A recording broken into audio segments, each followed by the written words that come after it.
il est frappant de voir que, alors attention, on ne peut pas généraliser, mais la carte des guerres est très souvent liée quand même à la carte des énergies. Hein, voilà.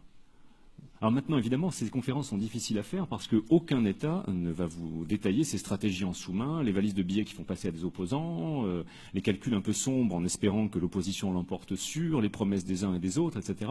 Néanmoins, la problématique énergétique est très liée effectivement à une instabilité politique. Il est évident, je ne sais pas moi, qu'un certain nombre de guerres civiles ont été souvent alimentées en sous-main par les grandes puissances. Vous savez, alors là, encore une fois, là, pour aller dans votre sens, si j'avais fait un truc beaucoup plus général, j'aurais montré des cartes. Il y a des cartes qui sont très intéressantes à recouper.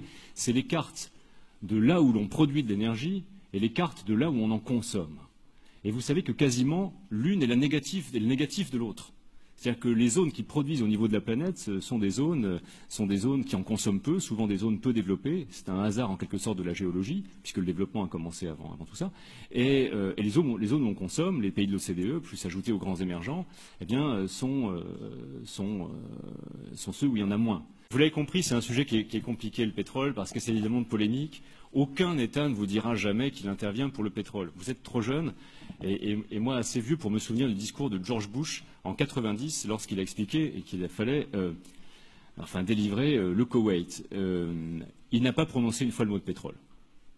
Bon, c'est quelque chose à prendre en compte. On n'intervient jamais pour le pétrole, on intervient toujours pour les droits de l'homme. Alors, la Libye, c'est un exemple intéressant. Vous savez donc qu'il y a une résolution ONU qui a permis une intervention OTAN en 2011. C'est un exemple intéressant militairement. C'est la première fois que les États-Unis testent leur stratégie de leading from behind, c'est-à-dire qu'ils ne sont pas intervenus sur le terrain, ils ont bombardé à partir de bateaux, ils nous ont envoyé des drones, du satellite, etc. Mais les troupes qui étaient au sol, officiellement en tout cas, étaient franco-britanniques. Alors, on est intervenu pour des questions de droits de l'homme. Très certainement, Kadhafi avait de sombres projets sur l'opposition de Benghazi.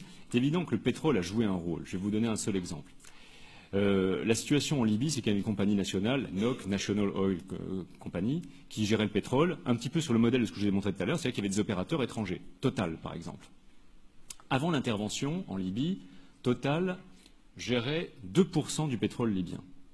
Au moment où il a été question d'intervenir, ce qui a eu lieu, bien sûr, au moment de ces questions-là, le CNT, le Conseil national de transition, a promis à la France que si elle intervenait, alors ça c'est partout, c'est très officiel ce que je vous dis, vous pourrez le vérifier, le CNT, c'est une déclaration officielle du CNT, a promis à la France que si elle intervenait, Total aurait 35% du pétrole. La Libye était avant la crise un de nos premiers fournisseurs de pétrole déjà. Alors il est évident que dans ce dossier,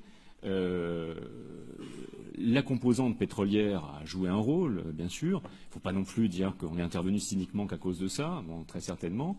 Maintenant, vous savez que la Libye, c'est un peu notre Irak, c'est-à-dire que c'est la zone où on intervient pour des raisons, où finalement l'État se décompose sous nos yeux, et que, de même que, rappelez-vous, que la promesse de George Bush en 2003, c'est d'intervenir en Irak pour y mettre une démocratie qui, par effet de domino, pourrait développer la démocratie au Moyen-Orient. On a intervenu en Libye. Aujourd'hui, l'État se décompose. On a récupéré la Somalie derrière, qui est l'effet direct collatéral de la Libye. Donc, c'est une situation extrêmement difficile. Le pétrole, encore une fois, a joué un rôle. Ceci dit, comme vous l'avez vu sur les stats tout à l'heure, ici notamment, vous voyez que la production de pétrole, ceci dit, c'est moyennement une bonne affaire, puisque la Libye aujourd'hui est en plein écroulement intérieur. La Libye, c'est trois zones, la Tripolitaine, la Cyrénaïque, le désert du Faisan au sud. Kadhafi tenait cela, si vous voulez, en arrosant littéralement par les revenus du pétrole des chefs de tribus. Kadhafi tombant, le pays est en pleine décomposition. Et de fait, la production pétrolière ne remonte pas. Il est très difficile d'investir aujourd'hui. Une des choses aussi qui fait que la France est un parti pétrolier très important là, c'est que vous entendez très peu parler du dossier libyen en France. On condamne assez peu, par exemple, les exactions qui ont lieu actuellement en Libye. On est tenu en partie par le pétrole. C'est une des composantes de notre diplomatie qui est une vraie diplomatie de réel politique. Voilà.